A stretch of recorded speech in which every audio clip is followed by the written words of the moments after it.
Thanks for the notes, by the way. You're really good at capturing my vision. She said it right after the investors left, while I was still sitting in that corner chair with my laptop balanced on my knees. The same corner where I'd watched her deliver my pitch. Every pause, every inflection point, every rhetorical question I'd rehearsed alone in my apartment for 3 weeks. She even used the hand gesture I'd practiced in the mirror, that small cutting motion when describing market disruption. 9 people applauded her. Not one looked at me. I'd been at the company for 4 years. She'd been there for 7 months. Her father founded it. That was her entire resume.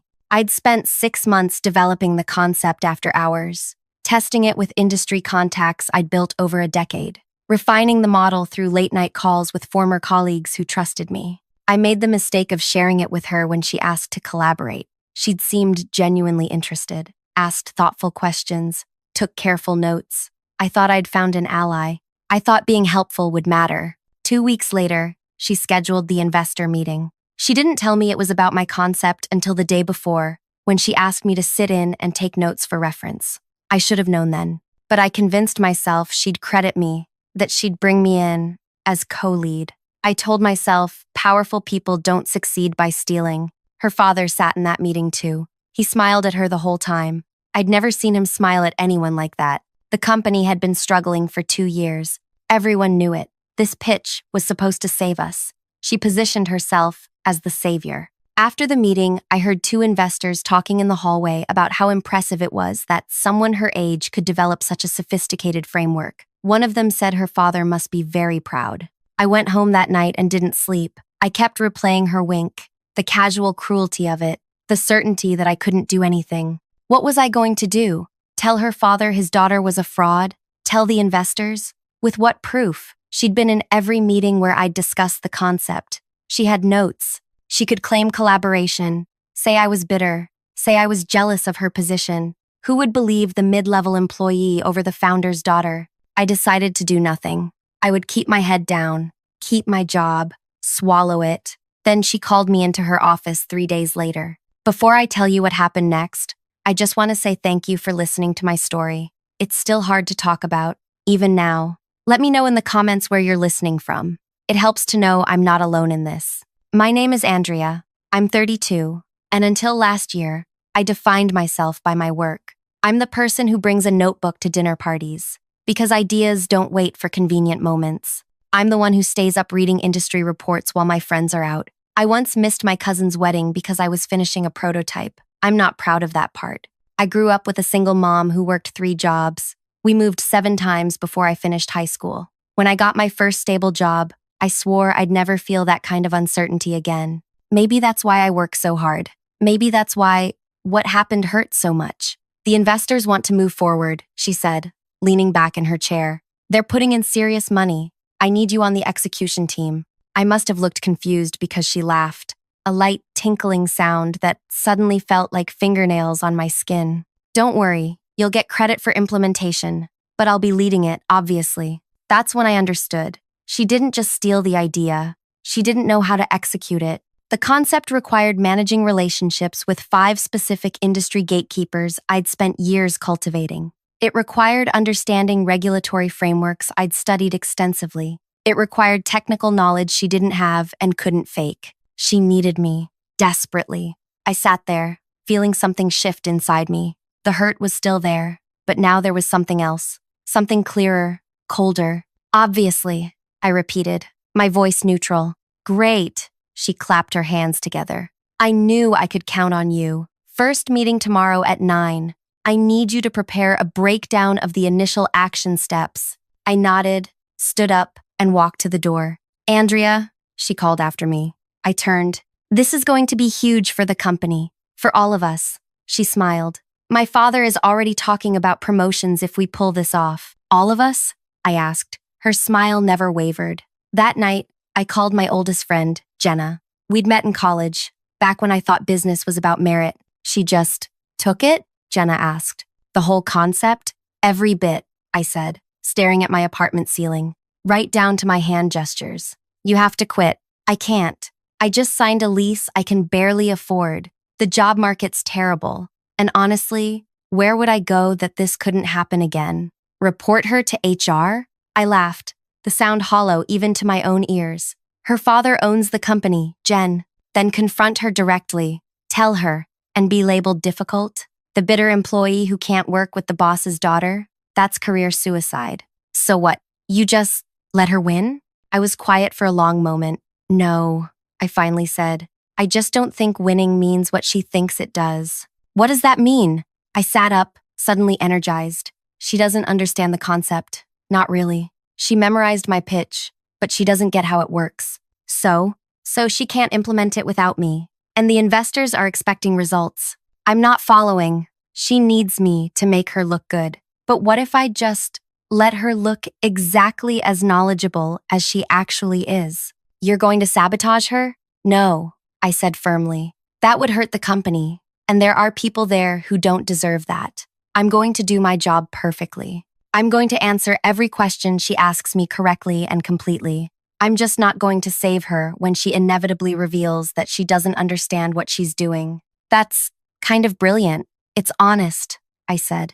And honesty is what got me into this mess. Maybe it can get me out. I spent that night preparing for the meeting, but not in the way she expected. I created a detailed implementation plan. Yes, but I also prepared a separate document, one that listed every complex question likely to come up, every technical challenge, every regulatory hurdle. I memorized the answers, all of them.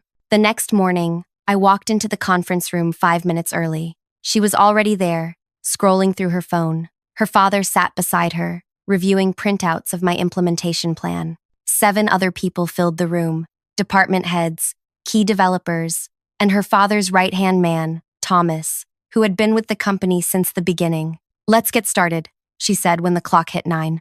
Everyone's seen the implementation plan, right? Heads nodded around the table. Great. So, first steps, she began. Reading directly from my document, I sat quietly, taking careful notes, watching. Her father looked at her with unvarnished pride. Thomas, however, kept glancing between her and me, his brow furrowed slightly. 20 minutes in, the head of development raised his hand.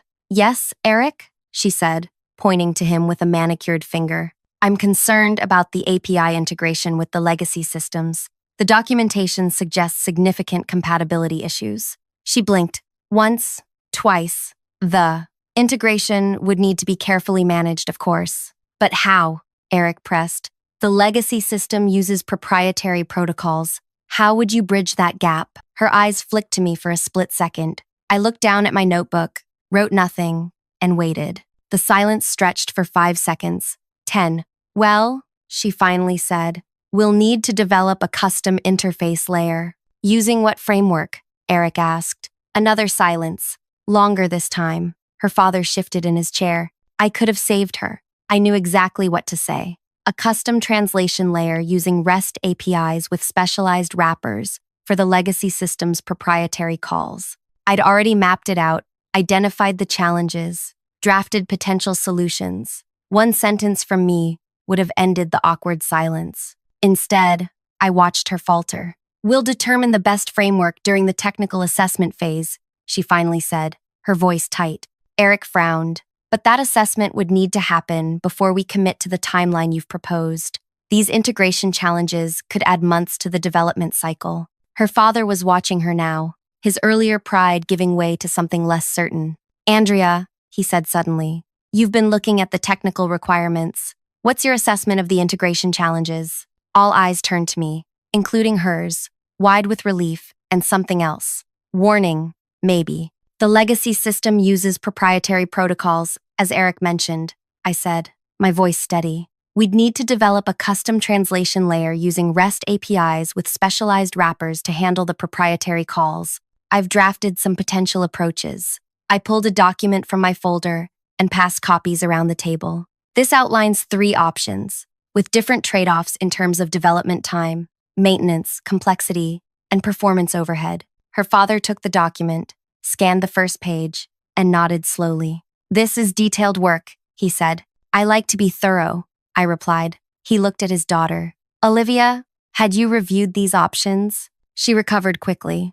Of course. I asked Andrea to document the technical specifics, since she'll be overseeing that aspect of implementation. I see, he said. He didn't sound entirely convinced. The meeting continued. 3 more technical questions came up. Each time, Olivia hesitated, fumbled, then looked to me. Each time, I waited just long enough for everyone to notice her uncertainty before providing a clear, comprehensive answer. By the end of the meeting, a subtle shift had occurred. When people had questions, they began addressing them to me directly, though they still formally acknowledged Olivia as the leader. As we filed out, Thomas, her father's trusted lieutenant, "Impressive work on those technical specifications," he said quietly. "Thank you. Interesting that you had time to prepare such detailed options while also putting together the overall implementation plan." I met his eyes. "I work quickly, clearly." He paused. "How long have you been developing this concept, Andrea?" I could have lied, could have said it was a team effort, that Olivia and I had worked on it together. It would have been safer. Instead, I said, 6 months, nights and weekends, mostly. He nodded, as if I'd confirmed something he'd already suspected. "Good work deserves recognition." "Yes," I agreed. "It does." Over the next 3 weeks, we held twice-weekly progress meetings. Each time, the pattern repeated. Olivia would present using my materials. Someone would ask a question she couldn't answer. She'd look to me with increasing desperation. I would answer, clearly and confidently. After letting her struggle just long enough, her father attended every meeting. I watched his expression change over time, from pride to confusion, to something that looked like disappointment. One particularly brutal session involved a potential investor who asked detailed questions about regulatory compliance in European markets. Olivia had no idea. She stammered through vague responses until the investor cut her off. "I'm not comfortable with this level of uncertainty," he said. "Who on your team actually understands the EU regulatory framework?" Olivia's face flushed deep red. "Andrea has been researching that aspect," she said, throwing me under the bus without hesitation. The investor turned to me. "And what have you found?" I opened my laptop and pulled up a detailed matrix I'd prepared. "The primary challenges are in 3 areas," I explained, walking him through the complex regulatory landscape with precise, confident detail. 20 minutes later, the investor was nodding, satisfied. "This is exactly what I needed to hear," he said. To me, not Olivia. After the meeting, her father asked me to stay behind. "You seem very knowledgeable about all aspects of this project," he said once everyone else had left. "I've put a lot of time into it," I replied. "More than my daughter, it appears." I said nothing. He studied me. "How would you characterize Olivia's contribution to this concept?" This was it, the moment to accuse, to expose, to demand justice. But direct confrontation wasn't my strategy. Olivia recognized its potential, I said carefully. She saw value in what I'd developed. "What you developed," he repeated, not a question, a clarification. I held his gaze. "Yes," he nodded slowly. "Thank you for your honesty, Andrea." The following week, Olivia wasn't at our scheduled progress meeting. Her father led it instead, calling on me frequently to explain technical details. The week after that, he announced that we'd be restructuring the project leadership to better align with team members' strengths. Olivia was moved to marketing. I was named project lead. She cornered me in the break room the day after the announcement. "You planned this," she hissed, her perfect composure cracked wide open. "You set me up. How?" I asked. "By doing my job? By answering questions truthfully? You could have prepared me better. You deliberately made me look bad. I gave you every document, every brief, every piece of information you asked for. I answered every question you asked me. What I didn't do was pretend you understood things you clearly didn't. My father thinks I lied to him." "Did you?" She recoiled as if I'd slapped her. "You won't last," she said, her voice low. "My father might be disappointed in me right now, but I'm still his daughter. You're still nobody. I'm the person who can implement the concept that will save this company," I said. "That makes me somebody." I walked away, feeling her glare burning into my back. For the next month, I threw myself into making the project succeed. I built a strong team, established clear processes, and began delivering measurable results. The investors were impressed. Her father was visibly relieved as key milestones were hit. Olivia stopped coming to the office regularly. I heard she was working remotely on a vaguely defined marketing initiative. When she did appear, she avoided me entirely. 6 weeks after taking over, I delivered a comprehensive progress report to the original 9 investors, the same ones who had applauded Olivia's presentation of my concept. This time, they applauded me. Afterward, one of them, an older woman named Patricia, approached me. "I owe you an apology," she said. "For what?"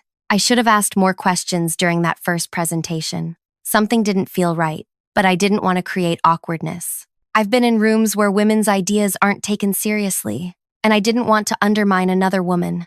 Now I realize I was enabling something else entirely. "You couldn't have known," I said. Still, she handed me her card. "I'd like to hear about your next concept directly from you. No intermediaries." That night, Jenna took me out to celebrate. "To justice," she said, raising her glass. I clinked mine against hers. "Not quite. What do you mean? You got the credit. You're leading the project. She's been exposed." "Only partially," I said. "Her father knows she didn't create the concept, but I'm not sure he understands she deliberately stole it, and the investors still think she was just out of her depth, not dishonest. Does it matter? You won. I considered this. It matters to me, not for vindication, but because the same thing could happen to someone else if the pattern isn't fully recognized. What are you going to do?" I sipped my drink. "Keep delivering results, build trust, and wait for the right moment." "For what?" "To make sure the lesson sticks." The right moment came 3 months later, during the final presentation to the investors before full implementation. Olivia had been gradually returning to the office, reinstating herself in various meetings, trying to reclaim territory. Her father, while still careful with her, had begun bringing her back into the fold. She'd even started taking credit for the project's success, telling people how she'd identified the core opportunity and assembled the right team to execute her vision. Some people, those who hadn't witnessed those early meetings, believed her. The final presentation was crucial. With successful implementation, the company would secure an additional funding round that would ensure its future. Everyone was there, all 9 investors, the entire executive team, key project personnel, and, of course, Olivia and her father.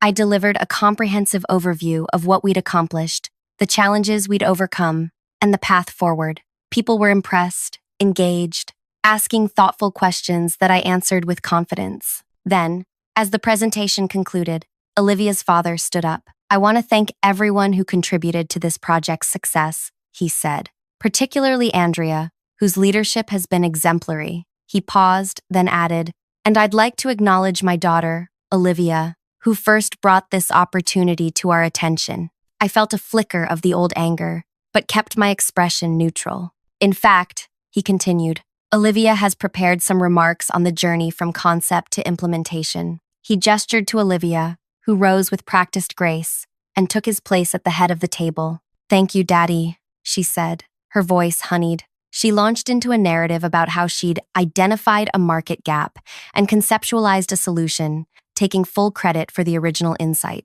She talked about assembling the right team and delegating technical execution while maintaining the strategic vision. I watched the faces around the room. Some people were nodding. Others, those who knew the truth, looked uncomfortable. When she finished, she smiled brightly. "Any questions?" The room was quiet. Then Patricia, the investor, who had apologized to me, raised her hand. "Yes, Patricia," Olivia acknowledged her with perfect confidence. "I'm curious," Patricia said, her voice pleasant but firm. "Could you walk us through the initial development process? What research methods did you use to validate the concept before presenting it to us?" Olivia's smile flickered for just a second before stabilizing. "Of course, I began with a comprehensive market analysis, identifying key pain points in our industry." "Could you be more specific?" Patricia pressed. "What data sources did you use? Which industry experts did you consult?" Olivia's composure began to crack. "Various sources, industry reports, primarily." "Which ones?" Patricia tilted her head slightly. Olivia glanced at me, then quickly away. "Standard publications, the Johnson Quarterly, MIT Business Reviews." I almost laughed. Neither of those publications existed. "Interesting," Patricia said. "And the regulatory framework you developed, especially for European markets? That was quite sophisticated. What was your process for mapping those requirements?" Olivia was visibly sweating now. worked with our legal team. The head of legal frowned. Olivia, we were never consulted on this project until after the initial investor presentation. The room went quiet. All eyes were on Olivia. I meant outside counsel, she stammered. Which firm? Her father asked, his voice soft but penetrating. She couldn't answer. I felt no joy in watching her unravel, only a strange, hollow vindication. Patricia turned to me. Andrea, perhaps you could help us understand the early development process. Everyone looked at me, including Olivia, her eyes wide with panic and rage. This was the moment I'd waited for. I could destroy her completely, list every theft, every lie, every manipulation. I had detailed records, emails, meeting notes, timestamps on documents that proved the timeline of my work. But looking at her, I realized something important. I didn't need her destruction to validate my creation. I began developing the concept about 6 months before our first investor presentation, I said calmly. I identified the market gap through interviews with 17 industry clients.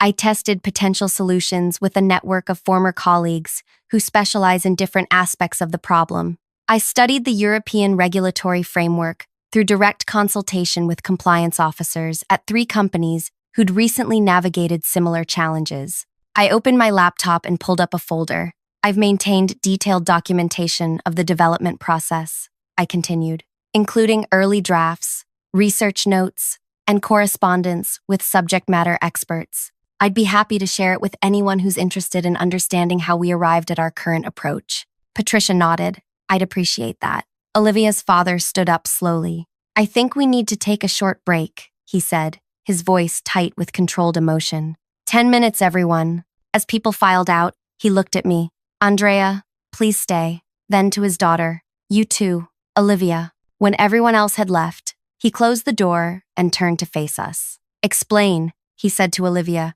Now, she tried once more. Daddy, it was a collaborative. Stop. The word cut through the room like a blade. The truth, Olivia. All of it. She stared at the floor. Andrea developed the concept. She finally said, her voice small. I took it. I thought I could figure out the details later. He closed his eyes briefly, absorbing the blow. When he opened them, he turned to me. How long have you known? I asked. Suspected since those early meetings. Known for certain? About a month. Thomas showed me the timestamp evidence.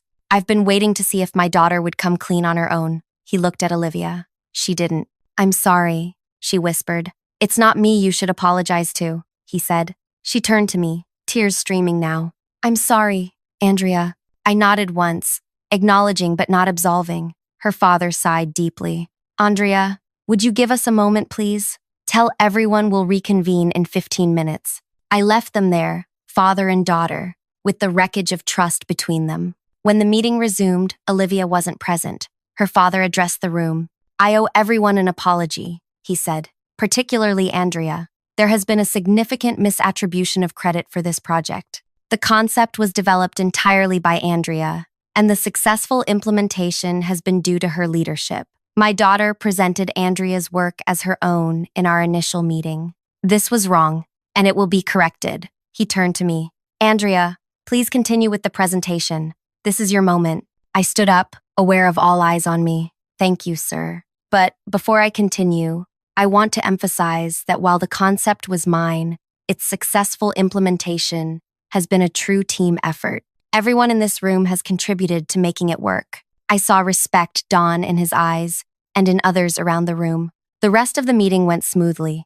The investors asked thoughtful questions. I answered with confidence, occasionally deferring to team members who had expertise in specific areas. By the end, the additional funding was secured. The company's future was stable. Afterward, Patricia approached me again.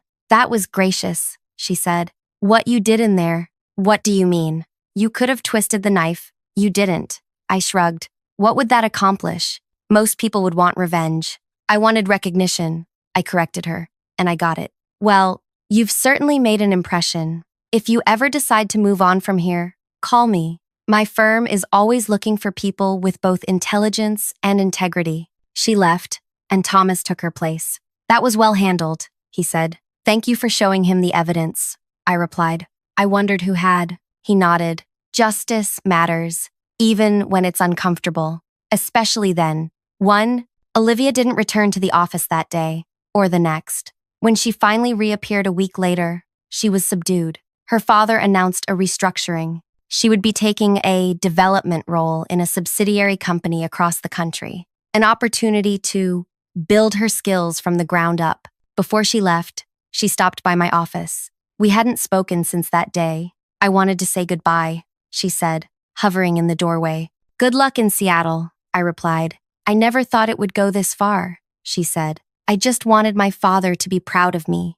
I understand that feeling. Do you hate me? I considered the question. No, I don't hate you, but I don't trust you either. She nodded, accepting this. For what it's worth, I am sorry. Not just for taking credit, but for what I said after, that you were nobody. That was cruel, and it wasn't true. No, it wasn't. She hesitated. Can I ask you something? How did you know I wouldn't be able to implement it? That I'd need you? I didn't. I just knew the concept was solid, and I wasn't going to let it fail because of pride. Sometimes the work matters more than who gets credit for it. I wish I'd understood that sooner, she said quietly. Then, she left. Her father promoted me to VP of Innovation the following week. He also instituted new company policies on intellectual property and attribution. 6 months later, the implementation was complete and successful. The company stabilized. Our stock price recovered. The crisis had passed.